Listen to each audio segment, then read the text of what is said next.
This is a group of unique storage treasure hunters. They find unexpected treasures in various abandoned warehouses and make a fortune from them. Treasure hunter Barry brought a secret weapon to the auction today. It turned out to be his little friend on stilts, stunning everyone and making them think they were at a circus, not an auction. The scene shifts. The door to warehouse 1 is opened. It looks like it's been looted, and everyone suddenly loses interest. At that moment, the little friend uses night vision goggles to observe, and soon spots a glint behind a tarp. He tells Barry there might be a curved glass pane under the tarp, sparking Barry's interest. He thinks it could be a large aquarium. During the bidding, Barry, who thought he could easily win, feels the malice of others. Every time Barry bids, treasure hunter Dave increases the price by $25, clearly not wanting it but enjoying Barry's discomfort. Fortunately, the little friend is very confident in his judgment and persists. Eventually, Barry spends $850 to win the rights.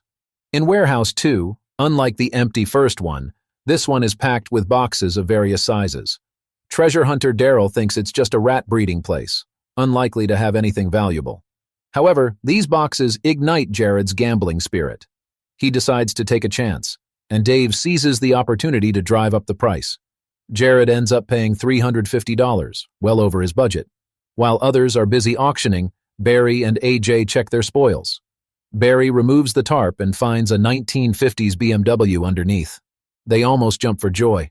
Although the car is in average condition, Barry knows it's valuable and could sell for a good price after some repairs.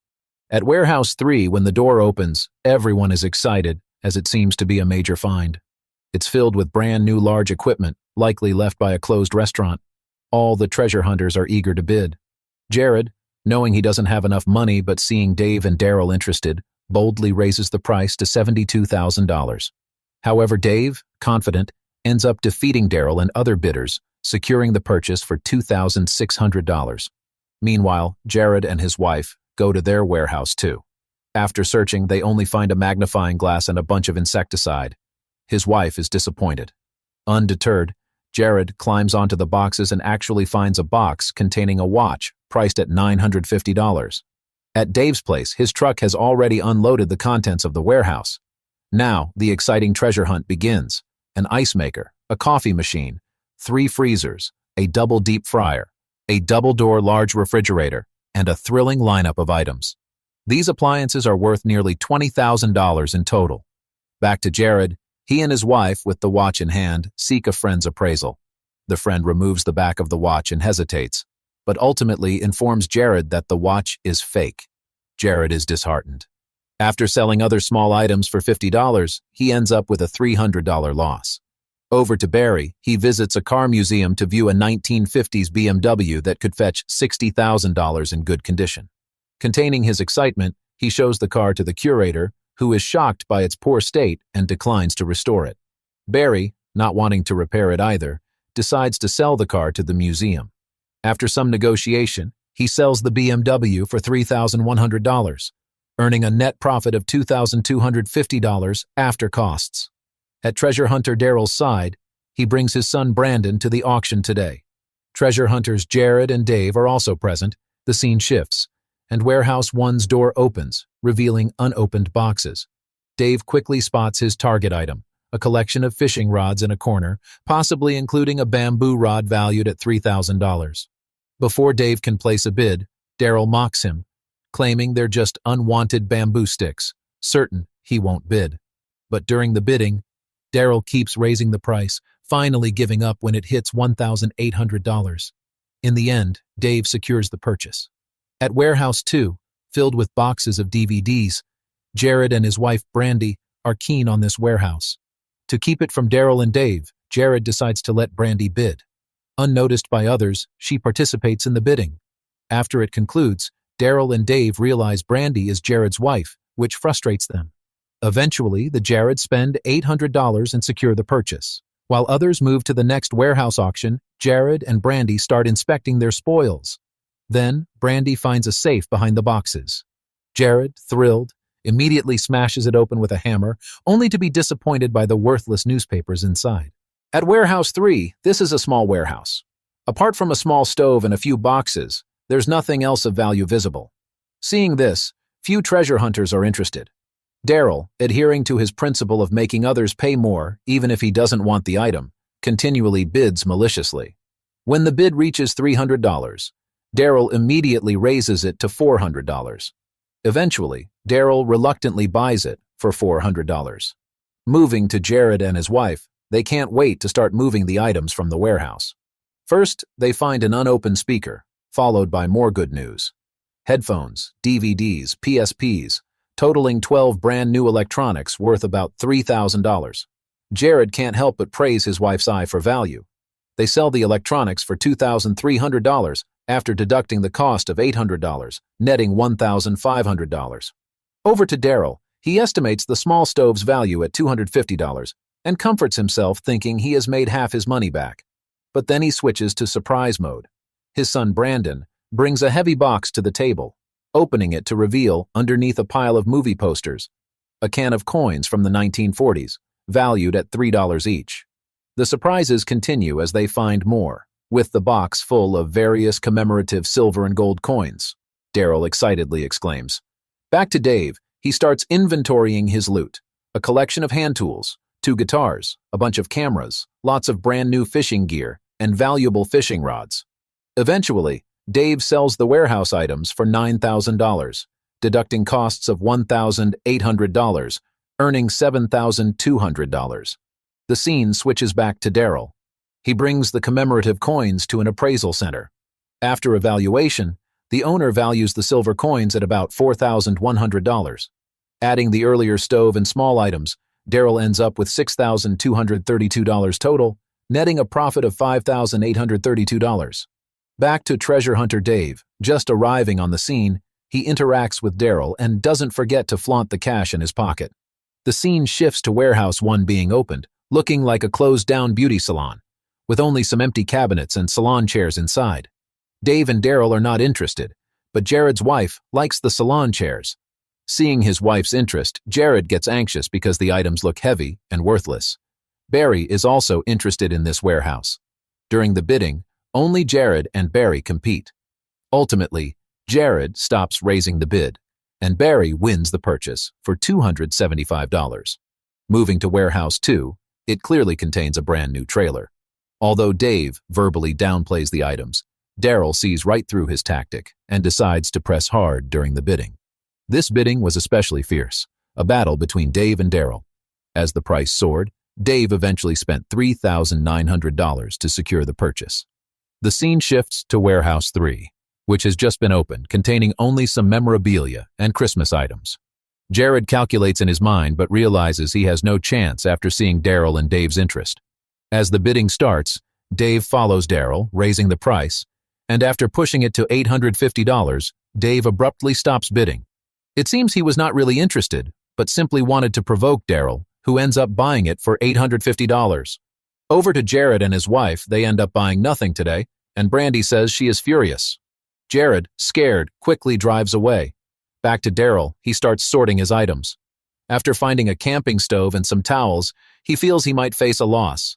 However, the next box surprises him, containing valuable baseball star trading cards, which are very valuable in the USA. Darrell shouts excitedly. Dave, hearing this, rushes over to see the good find. Initially thinking the price would make Darrell lose money, but now he is proven wrong. Over to Barry, the cabinets and chairs have been tough on him due to his age. After some effort, he finds 2 boxes containing a complete mini piano. Initially thought to be just a child's toy, the fine packaging suggests it might be valuable, prompting Barry to get it appraised. Back to Dave, after towing the trailer back, he hires a professional to assess it, valuing it at over $5,900. Though he made a profit, Dave is not too happy, having spent $3,900, earning only $2,000, not considering it a good deal. The camera returns to Darrell, who, with his son Brandon, goes to All-Star Card Company for an appraisal. First the baseball cards, each worth hundreds of dollars, then more cards, and even a basketball signed by Kobe Bryant. The more they appraise, the more excited Darrell gets, eager to sell everything. Ultimately, Darrell earns $3,500, netting $2,650 after expenses. Back to Barry, he takes the mini piano to a friend's piano shop. After detailed appraisal, the piano, made of fine Honduran mahogany and well-crafted, is valued at least $12,000 if found by the right collector. Barry is stunned, having spent only $850 to find such a treasure. At Jared's side, after making money at the last auction, they were in high spirits, believing they could make money today too. Meanwhile, Darrell, as usual, started exchanging greetings with Dave. The scene switches to Warehouse 1, now open, packed full but seemingly lacking valuable items. However, Barry, with a keen eye, notices a box labeled Fragile Elvis Memorabilia. He suspects valuable items might be inside.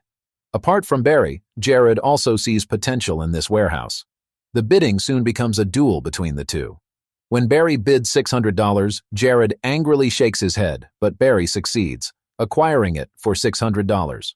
Moving to Warehouse 2, it contains nothing but a mannequin, likely left over from an art school. No one wants to buy what seems like junk.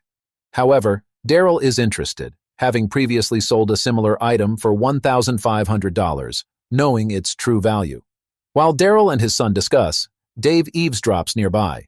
Hearing crucial information, Dave keeps raising the bid, but fortunately, Darrell secures it for $250. Afterward, Darrell decides to take a break and lets his son Brandon handle the final auction, giving him a taste of the process. At the last warehouse, containing printers and office supplies, Dave knows these are valuable and can be sold immediately. Before bidding starts, he uses his phone to find buyers, speaking in Spanish, but Brandon overhears and texts Darrell to come over. During the bidding, Brandon deliberately drives up the price to annoy Dave, stopping only when Darrell arrives. Eventually, Dave spends $1,300 to win the bid. Over to Barry, he starts sorting through his finds. Darrell comes over to see what good items Barry might have found. Upon opening the box labeled with Elvis items, they find only ordinary plates and lose interest, leaving Barry alone to continue searching. Suddenly, he finds a part of an ancient distiller, thinking it could be valuable. With the help of an expert in distillation equipment, it's identified as a complete antique distiller. But Barry is most concerned about its value. The expert estimates $800 to $900, thinking it's $8,000 to $9,000. Barry is initially thrilled, but the actual estimate disappoints him. Eventually, the distiller sells for $1,000, netting Barry a $400 profit. At Dave's side, he is busy counting the stock. First, he finds a perfect wooden box, but due to damage, it is only worth $99. Next, the printer he was interested in turns out to be broken. Other small items are worthless. In the end, he sells all the miscellaneous items for $1,550. After accounting for costs, Dave has a loss of $400. The scene shifts to Darrell. He brings a telephone model to a collector. The store has many antique phones. When Brandon brings in the telephone model, the expert's eyes light up. They start bargaining, and Darrell eventually sells the telephone model for $2,000, making a profit of $1,750 after costs. Back to Dave at the auction site, he pulls out a thick stack of cash, showing it off to the camera. Barry arrives at the scene in his beloved Harley motorcycle. Things look worse for Jared. His thrift shop is empty, and they need to find a good warehouse to cover their large bills. Warehouse 1 opens, filled with household items. Dave considers it a pile of junk, but the Jared couple thinks they can stock these items in their thrift shop. However, they only have a budget of $200. During the bidding, Dave maliciously drives up the price, following Jared until the bid reaches $300 and then shakes his head and leaves. Dave, with no intention of buying, successfully makes Jared spend an extra $100. Brandi complains about the overspending, but Jared insists they needed to buy. Coming to Warehouse 2, there are just some quilts and clothes visible. But Barry quickly finds what he wants, boxes labeled fragile that might contain antiques. During the bidding, Dave, not wanting the items but to drive up prices, starts with a $5 minimum bid. Then, Darrell and Barry start outbidding each other. When Barry calls $200, just as it was about to end, he adds another $50. Eventually, Barry wins the bidding at $250. The scene shifts to Warehouse 3. Inside, a large overcoat and big horn attract attention, appearing to be left by a cowboy. Both Dave and Darrell are interested. During the bidding, when it reaches $1,300, Dave joins in. After calling the price, he walks straight to the warehouse door to put on his lock, infuriating Darrell, who feels insulted. Unable to swallow his pride, Darrell furiously raises the price, but Dave ultimately secures the purchase for $1,600. Darrell consoles himself that at least he made Dave spend an extra $300. At Barry's side, he and his friend have already moved their finds back. After rummaging through, they only find some old CDs and useless trash. Just when Barry thinks he's going to lose out, the next box shocks him. It contains not just a gun, but also a stack of money. Over to Dave, thanks to his efficient team, they quickly inventory their items. They find a model train and several pairs of cowboy boots. While busy, an assistant discovers a fine wooden box containing a diamond bracelet. Overjoyed, Dave immediately uses a diamond tester to confirm its authenticity. The bracelet is real and worth about $4,000. Along with the cowboy boots and other items, the cowboy-themed warehouse Dave bought for $1,600 sells for $6,450, netting him a profit of $4,850. Switching to Jared, Brandi's stern face says it all. Jared has messed up again. They've separated several trash bins from the warehouse goods, yet found nothing valuable and barely broke even. Jared reports the situation to his wife in the office, leaving Brandi speechless. Worse still, Jared ends up not selling anything and directly loses $300. Back to Barry, he takes the guns he found to his friend Mark's shooting range for appraisal. Mark tells him that among the items, there are rope guns and ejectors used on fishing boats. But the most valuable is a cipher gun from the 19th century American Civil War, worth $1,500. After appraisal, all the guns are valued at about $2,500. Barry, who spent only $250, joyfully fires a flare gun into the sky as a new auction is about to begin. Today, Darrell has his son wear a shirt printed with their store's email for the auction because Dave's delivery trucks also display their company contact information. Darrell doesn't want Dave to steal the spotlight. As Warehouse 1 opens, filled with furniture and boxes, Barry notices that the furniture, made of oak with distinctive tiger stripes, could be quite valuable. Meanwhile, Darrell and the Jared couple are also interested in this warehouse. As Darrell sends his son Brandon to check it out, Dave notices the content on the back of Brandon's shirt and decides to make Darrell and his son pay during the bidding. The bidding starts, and Darrell lets Brandon lead, thinking others might give way to the newcomer. Indeed, except for the Jareds, no one else bids. But when the price reaches $1,000, Dave starts his antics, raising the bid by $50 each time, just as Brandon is about to win, just to annoy Darrell. In the end, Darrell and his son reluctantly secure the purchase for $1,450. Upon entering Warehouse 2, everyone was stunned as the doors opened. It wasn't because there were valuable items inside, but because it was filled with newspapers that appeared worthless. However, Barry thought differently. He believed that if someone had rented a warehouse just to store newspapers, there must be something unusual about them. During the subsequent bidding, Barry and Dave kept outbidding each other. When the price reached $750, Brandi was utterly baffled. Are a bunch of newspapers really worth that much? In the end, Dave won the purchase rights for $750. Switching to Darrell's side, he was ready to check out the goods in the warehouse he had purchased.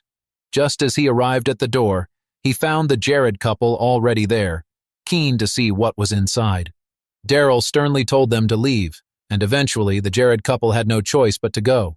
Ultimately, Darrell's oak furniture sold for $2,000. After deducting the cost of $1,450, he made a profit of $550. Over to Dave, he was eager to see what kind of newspapers warranted his $750 expenditure.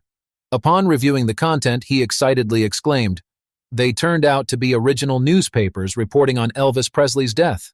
If authentic, these could be worth thousands of dollars." Meanwhile, Jared, not wanting to leave empty-handed, rushed alone to a more remote auction. He hoped not to encounter his annoying rivals there. Soon the first warehouse opened, containing some shoeboxes and furniture, which interested Jared. Just then, Darrell and his son also appeared. Jared shook his head in frustration as the bidding began. When the price reached $800, Jared hesitated. Darrell, however, kept urging him to persist. Eventually, Jared secured the warehouse for $875 and subsequently won 2 smaller warehouses in quick succession. Back to Dave, he decided to take the Elvis newspapers to a collector for appraisal. The collector had been collecting Elvis-related items since 1962. Seeing the newspapers Dave brought, which were published by the Memphis Press 5 days after Elvis's death, he noted their significant commemorative value, at least $10 per piece. Hearing this, Dave was thrilled. He had at least 9,000 such newspapers, totaling a potential value of $90,000. Subtracting the cost of $750, Dave made a massive profit of $89,250. Returning to Jared, he was back at the warehouse inventorying the goods. After a long search, aside from a few empty shoeboxes and mouse droppings, he found nothing. However, behind a painting, he discovered a safe, which excited him immensely. But upon carefully opening it, he found it empty. At this moment, Jared's mind was in turmoil, unsure how to explain this to his wife, Brandi. Just then, Darrell and his son walked in, adding to the commotion. Seeing that the warehouse they had urged Jared to spend more money on contained nothing was quite embarrassing. However, Darrell noticed the safe that Jared had discarded. He excitedly told Jared that the safe was a product of Old York Safe Company, nearly 100 years old and worth $3,000. Eventually, Jared's safe and sofa sold for $2,100. After deducting costs, he netted a profit of $1,100, finally able to give his wife Brandi some good news. Today's auction featured only indoor warehouses.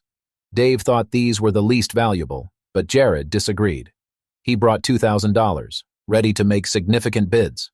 At the auction, Barry brought two female psychics, hoping they could help him find a valuable warehouse.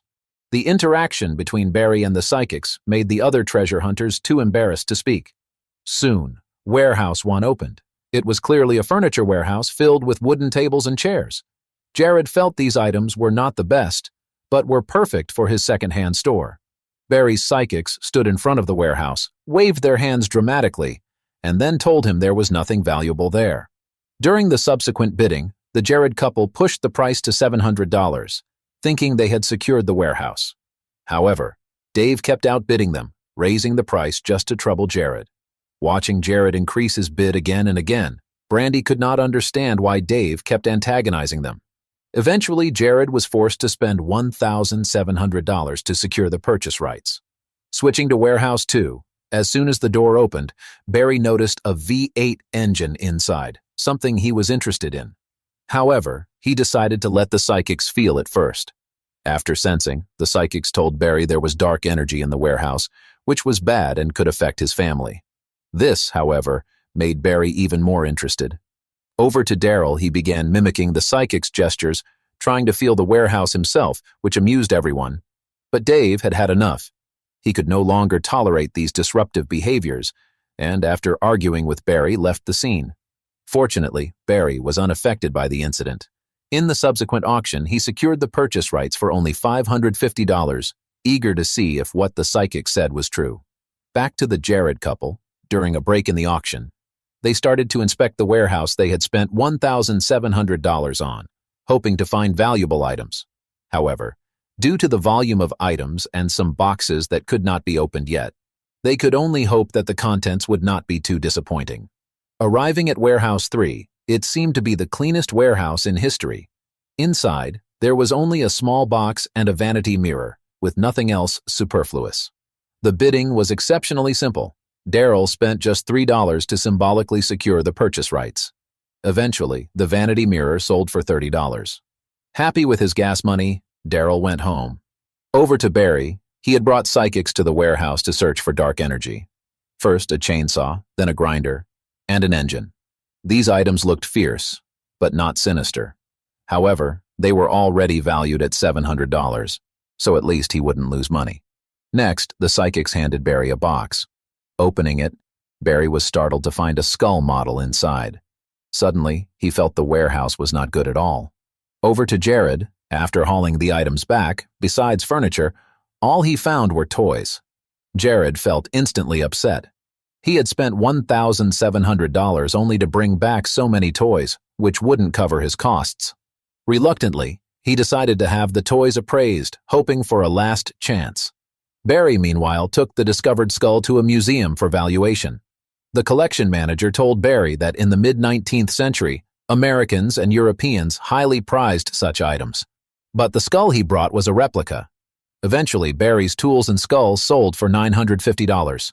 After expenses, he made a $400 profit. Back to Jared, he took the toys to a comic book store, hoping the owner could appraise them. First came a bunch of old toys, valued by the owner at around $300. Then, Jared opened a box containing 4 well-preserved action figures, all classic Marvel Universe heroes. The owner, incredulous, stated these figures were now worth $8,000. Hearing this, Brandi finally smiled. Including other Spider-Man figures, the total value was around $14,000. Eventually, Jared's action figures sold for $14,500. After deducting the $1,700 cost, he made a tidy profit of $12,800. Today, all the treasure hunters were heading to an old suburb of Los Angeles for an auction. This area's warehouses were known as a backyard of antiques. Dave and Barry were already eager to start, and the Jareds decided to boldly raise their bidding floor to $1,400. As the scene shifted, Warehouse 1's doors opened, filled with old boxes that looked like garage overflow. Darrell and Dave couldn't muster interest in this type of warehouse.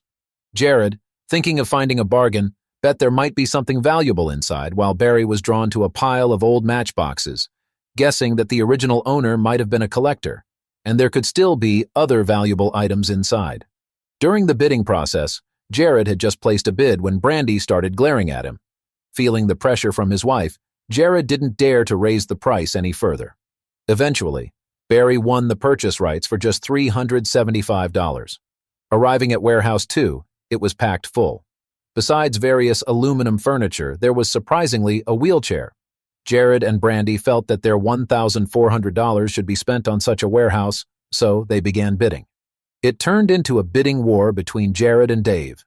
When the price reached $1,400, Jared's limit, Brandi silently prayed Dave would stop raising the price. However, Dave, claiming he wasn't short on cash, continued bidding and won the purchase rights for $1,450. At Warehouse 3, a small warehouse, the contents were quickly visible. Some sneakers, sports jerseys, and a few torn bags for clothes. Darrell thought the sneakers could be valuable and started bidding. Initially uninterested, Dave immediately followed suit, declaring he wanted anything Darrell did.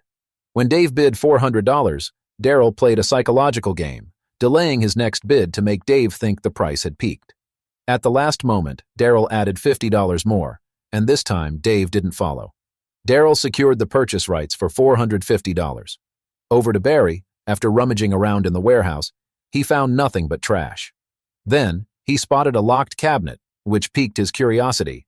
Barry, mimicking the staff, brought a cutting tool to unlock it, but it soon broke. Switching to bolt cutters, he finally snipped the lock off. After searching the cabinet, he found nothing of value until a uniquely shaped wine bottle with a small window fell to the floor, potentially holding unexpected value. Switching to Dave, the goods he brought back covered the ground. Suitcases, cedar wood crates, and various furniture.